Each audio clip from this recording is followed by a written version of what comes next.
വിദ്യാർത്ഥികളെ, summative assessment 2025-26 basic science 7ാം ക്ലാസ്സിലെ basic സയൻസിന്റെ ക്വസ്റ്റ്യൻ പേപ്പറും അതിന്റെ ആൻസേഴ്സുമാണ് നമ്മൾ ഡിസ്കസ് ചെയ്യുന്നത്. അപ്പോൾ നിങ്ങൾ ആദ്യമായാണ് ചാനൽ കാണുന്നതെങ്കിൽ ചാനൽ ഒന്ന് സബ്സ്ക്രൈബ് ചെയ്യണേ. നമുക്ക് ഫസ്റ്റ് ക്വസ്റ്റ്യനിലേക്ക് പോവാം. In which of the following organ does digestion complete? Digestion complete ആവണമെങ്കിൽ ഇതിൽ ഏത് ഓർഗനാണ് വേണ്ടത്? Small intestine, stomach, liver, large intestine. ഏതാണ്? സ്മോൾ ഇൻറ്റസ്റ്റൈൻ ആണ്. ഓപ്ഷൻ എ ആണ് കറക്റ്റ് ഉത്തരം. രണ്ടാമത്തെ B question, food in the mouth undergo changes. Complete the table showing the organ in the mouth and their roles. ഇവിടെ കുറച്ച് ഓർഗൻസും അതിൻ്റെ role in ഡൈജഷനിലുള്ള റോളും ആണ് നിങ്ങൾ എഴുതേണ്ടത്. ഫസ്റ്റ് ഓർഗൻ തന്നിട്ടുണ്ട് ലിപ്പ്. ലിപ്പ് എന്താണ് ചെയ്യുന്നത്? ലിപ്പ് ചെയ്യുന്നത് നമ്മുടെ ആഹാരം പുറത്തു പോവാതിരിക്കാൻ വേണ്ടിയിട്ടാണ്. അതായത് hold the food without falling out of the mouth. ആഹാരം വായിന് പുറത്തേക്ക് പോവാതിരിക്കാൻ വേണ്ടിയിട്ടാണ് ലിപ്പ്. അപ്പം hold the food without falling out of the mouth, അങ്ങനെയാണ് എഴുതേണ്ടത്. രണ്ടാമത്തെ ചൂയിങ്ങിന് ഹെൽപ്പ് ചെയ്യുന്നത് ആരാണ്? ടീത്താണ് അല്ലേ, പല്ലാണ്. അടുത്ത ഓപ്ഷൻ നമുക്ക് ഏത് എഴുതാം? സി, ടങ്ക് എഴുതാം. ടങ്ക് എന്തിനു വേണ്ടിയിട്ടാണ് ഹെൽപ്പ് ചെയ്യുന്നത്? ടങ്ക് നമുക്ക് എന്തിനാണ്? Keeps food between the teeth for chewing. Keep food between the teeth for chewing. ആഹാരത്തെ പല്ലുകൾക്കിടയിൽ എത്തിച്ച് ചൂ ചെയ്യാൻ വേണ്ടിയിട്ടാണ് അത് ഹെൽപ്പ് ചെയ്യുന്നത്. ടങ്ക് ഹെൽപ്പ് ചെയ്യുന്നത്. Next, certain characteristics of human teeth are given below. Examine them and list them under suitable headline. താഴെ കുറച്ച് കാര്യങ്ങൾ പറഞ്ഞിട്ടുണ്ട് പല്ലുകളെ കുറിച്ചുള്ളത്. അതിന് സ്യൂട്ടബിൾ ആയിട്ടുള്ള ഹെഡിങ് കൊടുത്ത് എഴുതാനാണ് പറഞ്ഞിരിക്കുന്നത്. First A tooth that develops around 6 months of age. എന്താ പറഞ്ഞിരിക്കുന്നത്? ഏകദേശം 6 മാസം പ്രായമാകുമ്പോൾ വരുന്ന പല്ല്. അതേതാണ്? മിൽക്ക് ടീത്ത് അല്ലേ, പാൽ പല്ലുകളാണ് milk teeth. Second B, A tooth that will not develop again when it break or get loose. പൊട്ടിപ്പോവുകയോ ഇളകി പോവുകയോ ചെയ്താൽ പിന്നീട് മുളക്കില്ലാത്ത പല്ലുകളാണ് ഏതെന്ന് പറയുന്നത്? Permanent teeth. മറ്റേ ഈ 20 ടീത്ത്, അത് ഏത് ടീത്താണ്? മിൽക്ക് ടീത്താണ് അല്ലേ, പാൽപ്പല്ലുകളാണ്. 32 ടീത്ത് പെർമനന്റ് ആണ്. അപ്പോൾ നിങ്ങൾ മിൽക്ക് ടീത്ത് എന്നും പെർമനന്റ് ടീത്തെന്നും ഹെഡിങ് കൊടുത്തിട്ട് മിൽക്ക് ടീത്തിൻ്റെ താഴെ മിൽക്ക് ടീത്തിൻ്റെ ക്യാരക്ടേഴ്സും മറ്റേ പെർമനന്റ് താഴെ പെർമനന്റ് ടീത്തിൻ്റെ ക്യാരക്ടേഴ്സും ആണ് എഴുതേണ്ടത്. ഇനി രണ്ടാമത്തെ question, plan an experiment to identify conductors and insulators and prepare a note. ഇവിടെ ഒരു എക്സ്പെരിമെന്റ് കണ്ടക്ട് ചെയ്യാണ്. കുറച്ച് സാധനങ്ങൾ കൊടുത്തിട്ടുണ്ട് അല്ലേ. You can use blade, safety pin, piece of wood, tiles, charcoal, pencil, graphite, glass, bangle, metal bangle, wet paper and anklet. അപ്പോൾ ഇത് ഉപയോഗിച്ച് കണ്ടക്ടേഴ്സും ഇൻസുലേറ്റേഴ്സും ഐഡന്റിഫൈ ചെയ്യുന്ന ഒരു എക്സ്പെരിമെന്റ് നടത്താനാണ് പറഞ്ഞത്. കണ്ടക്ടേഴ്സ് എന്ന് പറഞ്ഞാൽ കറണ്ടിനെ കടത്തി വിടുന്നതാണ്. ഇൻസുലേറ്റേഴ്സ് എന്ന് പറഞ്ഞാൽ കടത്തി വിടാത്തതാണ് അല്ലേ, കടത്തി വിടാത്തതാണ്. അപ്പോൾ അതിന് പറ്റിയ ഒരു എക്സ്പെരിമെന്റ് തയ്യാറാക്കാനാണ്, ഇതൊക്കെ യൂസ് ചെയ്തിട്ട് ചെയ്യാനാണ് നിങ്ങളോട് പറയാൻ, അങ്ങനെ തയ്യാറാക്കി ഒരു കുറിപ്പ് തയ്യാറാക്കാനാണ് പറഞ്ഞിരിക്കുന്നത്. അപ്പോൾ എക്സ്പെരിമെന്റ് കുറിപ്പ് എഴുതുകയാണ് വേണ്ടത്. Classify the tablet materials you have used for experiment under suitable title. നമുക്ക് ടൈറ്റിൽ എന്തെന്ന് തന്നെയാണ് കൊടുക്കേണ്ടത്? കണ്ടക്ടേഴ്സും ഇൻസുലേറ്റേഴ്സും തന്നെയാണ് കൊടുക്കേണ്ടത്. അപ്പോൾ നിങ്ങൾ കണ്ടക്ടേഴ്സ്, ഇൻസുലേറ്റർ എന്നിങ്ങനെ ഹെഡിങ് കൊടുത്തിട്ട് സാധനങ്ങൾ പട്ടികപ്പെടുത്തുകയാണ് വേണ്ടത്. ഇനി C question, statement all metals are conductors. ഒരു സ്റ്റേറ്റ്മെന്റ് തന്നിരിക്കുകയാണ്, എല്ലാ മെറ്റൽസും കണ്ടക്ടേഴ്സ് ആണ്. റീസൺ പറയുന്നത് എന്തുകൊണ്ടാണെന്ന് വെച്ചാൽ, കാരണം പറയുന്നത് എന്തുകൊണ്ടാണ്? Metals are insulator. Metals insulators ആണെന്നാണ് പറയുന്നത്. അതായത് എല്ലാ മെറ്റൽസും കണ്ടക്ടേഴ്സ് ആണ്, ചാലകങ്ങളാണ്. എന്നാൽ റീസൺ പറയുന്നത് മെറ്റൽസ് ആർ ഇൻസുലേറ്റേഴ്സ്. മെറ്റൽസ് എന്ന് പറയുന്നത് ഇൻസുലേറ്റർ ആണെന്നാണ് പറയുന്നത്. അപ്പം നമുക്ക് നോക്കാം ഇതിൻ്റെ പ്രസ്താവന ഏതാണ് ശരി തെറ്റ് എന്നൊക്കെ. അപ്പോൾ ഓപ്ഷൻ എ ആണ് നമ്മൾ എഴുതേണ്ടത്. ഓപ്ഷൻ എ, സ്റ്റേറ്റ്മെന്റ് കറക്റ്റ് ആണ്, എല്ലാ മെറ്റൽസും കണ്ടക്ടേഴ്സ് ആണ്, പക്ഷെ റീസൺ ഈസ് റോങ്, റീസൺ തെറ്റാണ്. അപ്പോൾ ഓപ്ഷൻ എ ആണ് നിങ്ങൾ എഴുതുന്നത്. പ്രസ്താവന ശരിയും കാരണം തെറ്റുമാണ്. മൂന്നാമത്തെ question, the table prepared by a student on the basis of transmission of reflection of a light by the object is given below. Examine the table and identify the correct match. ഇവിടെ 2 table തന്നിട്ടുണ്ട്, അതിൻ്റെ ഒബ്ജക്റ്റും പെക്യുലാരിറ്റീസും ആണ് തന്നിട്ടുള്ളത്. അത് correct match എഴുതാനാണ് പറഞ്ഞിരിക്കുന്നത്. എങ്ങനെയാണ് match ചെയ്യുന്നത്? കാർഡ് ബോർഡ് ഒപ്പാക്ക് ഒബ്ജക്റ്റ് ആണ് ഒന്നാമത്തത്. കാലിഡോസ്കോപ്പ് ഏതാണ്? മൾട്ടിപ്പിൾ റിഫ്ലക്ഷൻ ആണ്. ബട്ടർ പേപ്പർ മൂന്നാമത്തെ ട്രാൻസ്ലറന്റ് ഒബ്ജക്റ്റ് ആണ്. ഗ്ലാസ് സ്ലാബ് ട്രാൻസ്പെറന്റ് ഒബ്ജക്റ്റ് ആണ്. അപ്പോൾ ഓപ്ഷൻ ബി ആണ് കറക്റ്റ് ഉത്തരം. ഓപ്ഷൻ ബി ആണ് എഴുതേണ്ടത്. ഇനി രണ്ടാമത്തെ B question, a table showing the angle of measurement and the number of image formed by the arrangement of 2 plane mirrors are given below. ഇവിടെ തന്നിരിക്കുന്നത് ആംഗിൾ മെഷർമെൻറ്റും നമ്പർ ഓഫ് ഇമേജസും ആണ് തന്നിരിക്കുന്നത് പ്ലെയിൻ മിററിൻ്റെ. അപ്പോൾ ഇത് എക്സാമിൻ ചെയ്ത് എന്താണ് നിങ്ങളുടെ ഇൻഫറൻസ്, നിങ്ങൾ എന്ത് നിഗമനത്തിലാണ് ഇതെത്തിയതെന്നാണ് പറയേണ്ടത്. ആംഗിൾസ് ഇവിടെ കാണിച്ചിട്ടുണ്ട്. 30 ഡിഗ്രി ആയിരിക്കുമ്പോൾ നമ്പർ ഓഫ് ഇമേജസ് എത്രയുണ്ടായി? 11 ഇമേജാണ് ഉണ്ടായത്. 60 ഡിഗ്രി ആയിരിക്കുമ്പോൾ 5 ഇമേജാണ് ഉണ്ടായത്. 90 ഡിഗ്രി ആയിരിക്കുമ്പോൾ 3 ഇമേജാണ് ഉണ്ടായത്. 120 ഡിഗ്രി ആയിരിക്കുമ്പോൾ 2 ഇമേജാണ് ഉണ്ടായത്. അതായത് ഇവിടെ ആംഗിളിൻ്റെ ഇത് കുറഞ്ഞ സമയത്ത് നമ്പർ ഓഫ് ഇമേജ് കൂടുതലായിരുന്നു, ആംഗിൾ കൂടിയ സമയത്ത് നമ്പർ ഓഫ് ഇമേജ് കുറഞ്ഞു. അതായത് നമ്പർ ഓഫ് ആംഗിൾസ് ഇൻക്രീസ് ആവുമ്പോൾ നമ്പർ ഓഫ് ഇമേജ് ഡിക്രീസ് ആവും അല്ലേ, അല്ലെങ്കിൽ നമ്പർ ഓഫ് ആംഗിൾസ് ഡിക്രീസ് ആവുമ്പോൾ നമ്പർ ഓഫ് ഇമേജസ് ഇൻക്രീസ് ആവും. അങ്ങനെയാണ് നിങ്ങൾ എഴുതേണ്ടത്. ഇനി അതായത് കോണുകളുടെ എണ്ണം കൂടിയപ്പോൾ ഇമേജിൻ്റെ എണ്ണം കുറഞ്ഞു, അല്ലെങ്കിൽ കോണുകളുടെ എണ്ണം കുറഞ്ഞപ്പോൾ ഇമേജുകളുടെ എണ്ണം കൂടി. ഇനി C, which device is used by the sailors traveling in submarines in the deep sea to find enemies? What characteristics of plane mirror is used here? ഇവിടെ ചോദിച്ചിരിക്കുന്നത് നമ്മൾ നാവികർ നമ്മൾ ഡീപ്പ് സീയിൽ യാത്ര ചെയ്യുമ്പോൾ എനിമീസിനെ ഫൈൻഡ് ഔട്ട് ചെയ്യാൻ വേണ്ടിയിട്ട് എന്ത് ഡിവൈസാണ് യൂസ് ചെയ്യുന്നത്? എന്ത് ഡിവൈസാണ്? പെരിസ്കോപ്പാണ്. എന്താണ്? Periscope. What characteristics of plane mirror is used here? ഇതിയുടെ ഏത് ക്യാരക്ടറിസ്റ്റിക്സ് ആണ് യൂസ് ചെയ്യുന്നത്? മൾട്ടിപ്പിൾ റിഫ്ലക്ഷൻ ആണ് അല്ലേ, ആവർത്തന പ്രതിപതനം, മൾട്ടിപ്പിൾ റിഫ്ലക്ഷൻ ആണ് ഇവിടെ യൂസ് ചെയ്യുന്നത്. ഇനി നെക്സ്റ്റ് അല്ലെങ്കിൽ or question, observe the figure. ഇവിടെ ഒരു ആംബുലൻസിന്റെ പിക്ചർ കാണിച്ചിട്ടുണ്ട്.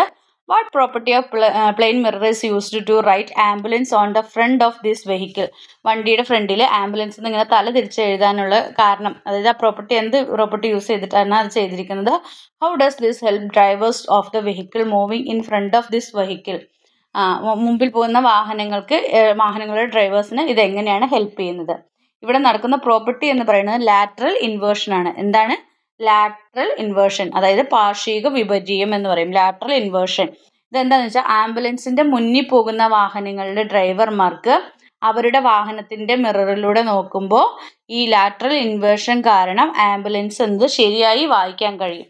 അല്ല മറ്റൊരു രീതിയിലാണെങ്കിൽ ആംബുലൻസ് തല തിരിഞ്ഞ രീതിയിലാണ് ഫ്രണ്ടിൽ വരുന്നവർക്ക്, അപ്പോൾ ആംബുലൻസ് ആണെന്ന് മനസ്സിലായില്ല. അപ്പം നമ്മുടെ ഫ്രണ്ടിലുള്ള വണ്ടികൾക്ക് അവരുടെ മിററിലൂടെ നോക്കുമ്പോൾ ആംബുലൻസ് എന്നത് കറക്റ്റായിട്ട് മനസ്സിലാവാൻ വേണ്ടിയിട്ടാണ് അത് ഉപയോഗിക്കുന്നത്. അപ്പോൾ അതാണ് അവിടെ എഴുതേണ്ടത്. ഇനി B question, the distance from an object to front of plane mirror is 10 cm and the height is 3 cm. Then what will be the distance from the mirror and the height of the image? എന്താണെന്ന് ചോദിച്ചാൽ, അപ്പോൾ distance option A ആണ് correct. Distance 10 cm and height 3 cm. Distance 10 cm height 3 cm ആയിരിക്കും. ഇനി ഇവിടെ തന്നിരിക്കുന്നത് regular reflection.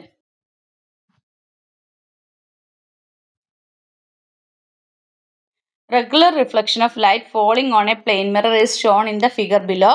Identify the mistake and draw correctly. ഇത് correct ചെയ്ത് എഴുതാനാണ് പറഞ്ഞിരിക്കുന്നത്. ഇവിടെ എന്താണ് മിസ്റ്റേക്ക്? കറക്റ്റ് ചെയ്ത് ഡ്രോ ചെയ്യാനാണ് പറഞ്ഞിരിക്കുന്നത്.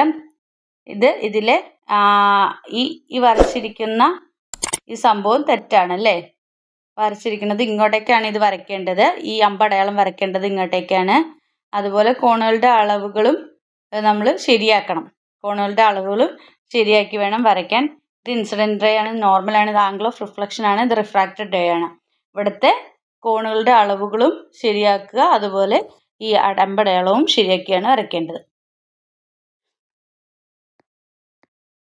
താഴെ ഒരു 4ാമത്തെ ക്വസ്റ്റ്യൻ, താഴെ ഒരു കുട്ടിയുടെ ഒരു ഡൗട്ട് ചോദിച്ചിരിക്കുകയാണ്. Two teeth have the hardest material called enamel, why do they decay? അതായത് എന്താണ്, പല്ലിൻ്റെ ഹാർഡസ്റ്റ് മെറ്റീരിയൽ ആണ് എന്തെന്ന് പറയുന്നത് ഇനാമൽ എന്ന് പറയുന്നത്. പിന്നെ എന്തുകൊണ്ടായിരിക്കും അത് ഡീകേ ആവുന്നത് എന്നാണ് ചോദിച്ചിരിക്കുന്നത്. ദ്രവിച്ചു പോകുന്നത് എന്തുകൊണ്ടാണെന്നാണ് ചോദിച്ചത്. അതായത് നമ്മൾ ആഹാരം കഴിച്ച ശേഷം വായ വൃത്തിയാക്കിയില്ലെങ്കിൽ ഈ ആഹാരാവശിഷ്ടങ്ങളൊക്കെ പല്ലുകൾക്കിടയിൽ പറ്റിപ്പിടിച്ചിരുന്ന് അതിൽ ബാക്ടീരിയ പ്രവർത്തിച്ച് ലാക്റ്റിക് ആസിഡ് ഉണ്ടാക്കും. ഇത് പല്ലിനെ എന്തിന് കാരണമാക്കും? ഡീക്കേക്ക് കാരണമാക്കും. പല്ലിനെ ദ്രവിപ്പിച്ച് പല്ല് പോവാനായിട്ട് കാരണമാക്കും. അതാണ് നിങ്ങളവിടെ എഴുതേണ്ട explanation. B question, what type of teeth help the organism obtain their food? കൗവിൻ്റെ ഏത് ടീത്താണ് അതിനെ ഹെൽപ്പ് ചെയ്യുന്നത്? കൗ ഹെർബിവോറസ് ആണ് അല്ലേ? അപ്പോൾ ഏത് ടീത്താണ് അതിനെ ഹെൽപ്പ് ചെയ്യുന്നതെന്നാണ് ചോദിച്ചിരിക്കുന്നത്. ഏത് ടീത്താണ്? ഇൻസിസേഴ്സ് ആണ്. ഏതാണ്? ഇൻസിസേഴ്സ്, ഉളിപ്പല്ലുകൾ. ആഹാരം കടിച്ചു മുറിക്കാനും അണപ്പല്ലുകൾ ആഹാരം ചവച്ചരയ്ക്കാനും സഹായിക്കും. മനസ്സിലായോ? ഇനി ലയണിൻ്റെ എന്താണ്? കനൈന്, കോമ്പല്ലുകൾ മാംസം കടിച്ചു കീറാൻ വേണ്ടിയിട്ട് സഹായിക്കും. കൗവിൻ്റെ ഇൻസിസേഴ്സും ലയണിൻ്റെ കനൈൻസും ആണ്. പിന്നെ മോളാസും ഉണ്ട് കേട്ടോ കൗവിന്. ഇനി C question, which category does the hardest material enamel in the human body belong to? ഏതാണ്? Calcium compound. എ ആണ് ഓപ്ഷൻ. എ ഓപ്ഷനാണ് കാൽഷ്യം കോമ്പൗണ്ട് ആണ്. ഇനി ഓർ ക്വസ്റ്റ്യൻ, ഫോർത്തിൽ B question, the following table contain different stages and organs involved in the process of nutrition. Find the correct match. Stages organs തന്നിട്ടുണ്ട്. Turning food in to paste form, അത് paste ഫോമിലാക്കാൻ വേണ്ടത് small ഇൻറ്റസ്റ്റൈനിലെ സ്റ്റൊമക്കിൽ. ഒന്നാമത്തത് അതാണ്. രണ്ടാമത്തെ completion of digestion small ഇൻറ്റസ്റ്റൈനിൽ. Absorption villi. Fourth absorption of water and salts from the digestive waste large intestine. അപ്പോൾ ഓപ്ഷൻ ബി ആണ് കറക്റ്റ് ആൻസർ. ഓപ്ഷൻ ബി ആണ് ഉത്തരമായിട്ട് എഴുതേണ്ടത്. ഇനി B question, through which organ does food reach the stomach from the mouth? What kind of the movement enables this? Explain. ഇവിടെ ഏതൊക്കെ ഓർഗനാണ് സ്റ്റൊമക്കിലേക്ക് എത്തിക്കുന്നത്? ഈസോഫാഗസും പെരിസ്റ്റാൾസിസും അല്ലേ? ഈസോഫാഗസും പെരിസ്റ്റാൾസിസും വഴിയാണ് എത്തുന്നത്. അപ്പോൾ ഈ മൂവ്മെൻറ്റിൻ്റെ ഈ പെരിസ്റ്റാൾസിസിനെ കുറിച്ച് വിശദീകരിച്ച് എഴുതാനാണ് പറഞ്ഞിരിക്കുന്നത്. പെരിസ്റ്റാൾസിസിനെ വിശദീകരിച്ച് എഴുതുക. Next C question, digestive juices which help in digestion and the organs that secrete them are given below. Complete table. അപ്പോൾ ഡൈജസ്റ്റീവ് ജ്യൂസും തന്നിട്ടുണ്ട്, സെക്രീറ്റിംഗ് ഓർഗനും ആണ്. അപ്പോൾ അന്ന് കംപ്ലീറ്റ് ചെയ്യാനാണ് പറയുന്നത്. സലൈവറി ഗ്ലാൻഡ് ആണ്. ബൈല് ലിവറാണ് സെക്രീറ്റ് ചെയ്യുന്ന ഓർഗൻ. പിന്നെ പാൻക്രിയാസ് സെക്രീറ്റ് ചെയ്യുന്ന ജ്യൂസാണ് പാൻക്രിയാറ്റിക് ജ്യൂസ്. പിന്നെ സ്റ്റൊമക്കാണ് ഹൈഡ്രോക്ലോറിക് ആസിഡ്. അപ്പോൾ ഇങ്ങനെയാണ് ഫില്ല് ചെയ്യേണ്ടത്. അഞ്ചാമത്തെ question, 2 steel tumblers which could not be separated easily got separated when they were immersed in hot water. What property of heat is benefited here? ഏതാണ്? Thermal expansion ആണ്. Thermal expansion, അതായത് heat ലഭിക്കുമ്പോൾ solid ആയാലും liquid ആയാലും gas ആയാലും ഇതെന്ത് ചെയ്യും? Expand ചെയ്യും അല്ലേ? തെർമൽ എക്സ്പാൻഷൻ ആണ് അവിടെ തന്നിരിക്കുന്നത്. ഇനി next B, classify the following object based on the transmission of heat and give suitable heading. കുറച്ച് സാധനങ്ങൾ താഴെ തന്നിട്ടുണ്ട്. ബ്രാക്കറ്റിൽ നിങ്ങൾ സ്യൂട്ടബിൾ ഹെഡിങ് കൊടുത്ത് അതിനെ തരംതിരിച്ച് എഴുതാനാണ് പറഞ്ഞിരിക്കുന്നത്. പുവർ കണ്ടക്ടേഴ്സ് എന്ന് പറഞ്ഞിട്ടുണ്ട്. അപ്പോൾ ഇവിടെ ഗുഡ് കണ്ടക്ടേഴ്സ് ആണ്. ഇനി അയൺ തന്നിട്ടുണ്ട്. അയൺ പുവർ കണ്ടക്ടറിന് പേപ്പർ തന്നിട്ടുണ്ട്. പിന്നെ ഗുഡ് കണ്ടക്ടേഴ്സിന് എക്സാമ്പിളാണ് കോപ്പറും അലൂമിനിയം. പുവർ കണ്ടക്ടേഴ്സിന് പേപ്പറും ബേക്കലൈറ്റും ക്ലോത്തും. How is heat loss prevented in hot box? Hot ബോക്സിലെ ഹീറ്റ് ലോസ് എങ്ങനെ നമുക്ക് പ്രിവെൻറ്റ് ചെയ്യാൻ പറ്റുമെന്നാണ് ചോദിക്കുന്നത്. അതായത് ഈ നമ്മുടെ ഹോട്ട് ബോക്സിലുള്ള തെർമോക്കോള് ഇതായതാണ് എന്ത് ചെയ്യാം? നമുക്ക് ചാലനം വഴിയിട്ട് അതിൻ്റെ താപനഷ്ടം കുറയ്ക്കാനായിട്ട് സാധിക്കും. ഇനി ആറാമത്തെ question, dates, leafy vegetables, seeds and dried fruits R food items. They are rich in iron. What is the role of iron in the circulatory system? എന്താണ് സർക്കുലേറ്ററി സിസ്റ്റത്തിൽ അയണിൻ്റെ റോൾ എന്നാണ് ചോദിച്ചിരിക്കുന്നത്. എന്തുകൊണ്ടാണ്? നമ്മുടെ ബ്ലഡിന് റെഡ് കളർ കൊടുക്കുന്ന ഹീമോഗ്ലോബിൻ്റെ പ്രധാന ഘടകമാണ് എന്തെന്ന് പറയുന്നത്? അയൺ എന്ന് പറയുന്നത്. അപ്പോൾ ഹീമോഗ്ലോബിനിലെ പ്രധാന ഒരു ഘടകമാണ് എന്തെന്ന് പറയുന്നത്? നമ്മുടെ അയൺ, ഇരുമ്പ് എന്ന് പറയുന്നത്. അതുപോലെ ഹീമോഗ്ലോബിനാണ് ശരീരത്തിനുള്ളിൽ എന്ത് ചെയ്യുന്നത്?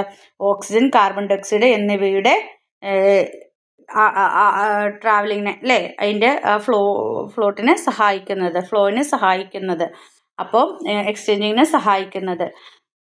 അപ്പോൾ നമുക്ക് അതുകൊണ്ട് തന്നെ അയൺ ഹീമോഗ്ലോബിൻ്റെ പ്രധാന ഘടകമായതുകൊണ്ട് തന്നെ അയൺ നമുക്ക് വളരെ അത്യാവശ്യമാണ്.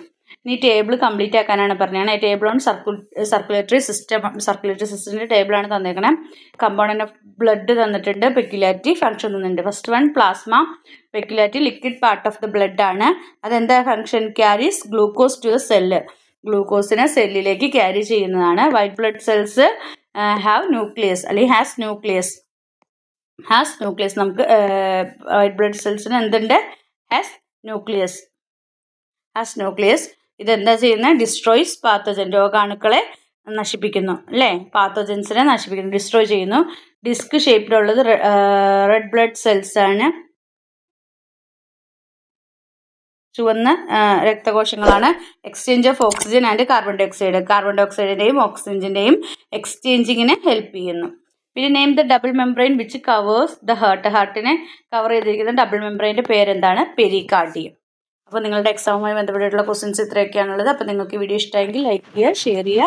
ആദ്യമായി ചാനൽ കാണുന്ന കൂട്ടുകാരുണ്ടെങ്കിൽ ചാനൽ ഒന്ന് സബ്സ്ക്രൈബ് ചെയ്യണേ. Then see you again. Thank U.